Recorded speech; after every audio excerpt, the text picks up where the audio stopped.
I will ascend to heaven and elevate my throne. Part 3. The President of the United States is often considered the most powerful person on the planet, since the United States is a superpower, with a powerful army, nuclear weapons, the largest economy in the world, and biggest influence over the entire planet. That is why, in the last manifestation of Christ, she lives in the United States, since Christ is the fulfillment of the figure of the Rock of Ages that followed the man of sin in the desert.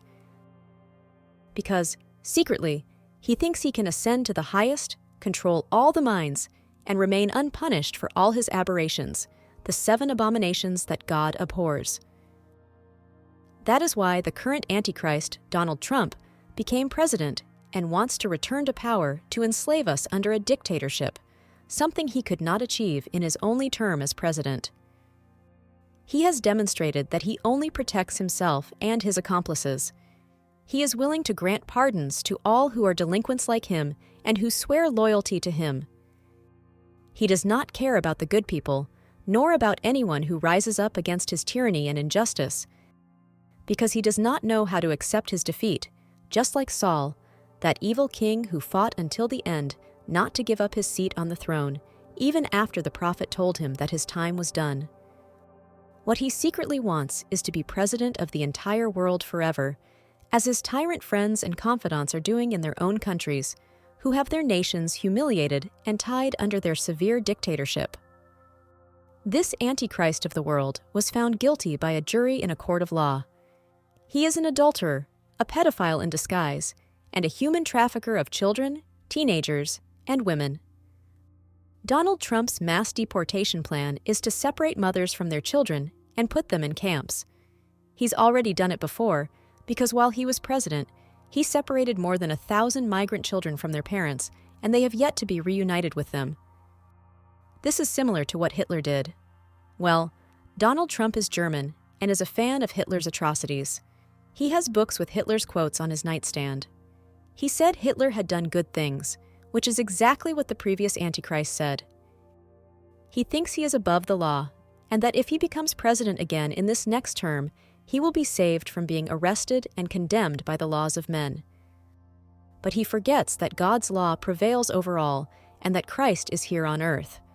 That is why God says, "I will come to you for judgment, and I will be a swift witness against the sorcerers and the adulterers, against those who swear falsely, and those who defraud the laborer of his wages, the widow and the orphan, and those who do injustice to the foreigner, not fearing me, says Jehovah of the heavenly armies, Melchizedek Lisbet."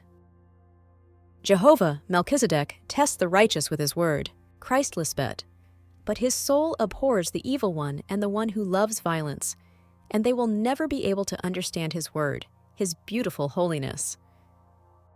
The fear of Jehovah is to abhor evil, pride, and arrogance, the evil path, and the perverse mouth.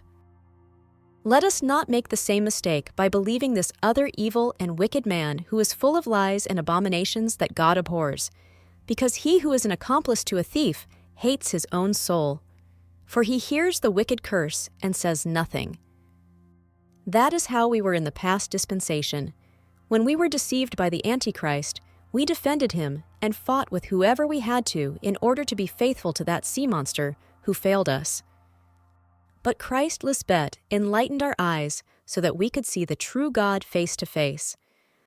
So, if we have truly believed through her faith in God, the Father Melchizedek, then we will not be deceived by anything that earthly men say and do. Much less will we be afraid, because the Lord and Lady Melchizedek Lisbet go before us. Christ, in her eternal love for the many who would be her holy people, is present today as a protective lioness caring for her cubs, and is with her head held high next to her beloved husband and King Melchizedek, her eternal giant protector, to carry out everything that they both promised each other. That is why it says that the Queen of the South, who would rise in judgment against that evil generation, will condemn it with the splendor of her arrival, with the spirit of her mouth, which is holy. We have the privilege of seeing Christ herself marching in front of us, and she will be with us forever. We have the certainty that God Melchizedek Lisbet is our guide and will always help us in everything. They will never abandon us. But this Antichrist is another thief of Christ's sheep. They are not his sheep. So when he sees the wolf coming, that is, when it is time for him to have to pay a high price for what he has sown, he abandons the sheep and runs away, and another wolf comes and snatches the sheep and scatters them, because he does not care about the sheep. So, let us keep our eyes fixed on the Good Shepherd, Christ Lisbeth, the author and fulfiller of her own faith, who, by the joy set before her, endured the cross out of love for us. She didn't care about the magnitude of the reproaches she would receive from wicked and evil men, and with boldness and courage, she sat at the right hand of God's throne. We are witnesses of that.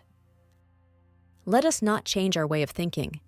So then, cast out any fears and cowardice in the almighty name of God the Father and of Christ, Melchizedek Lisbeth. Amen.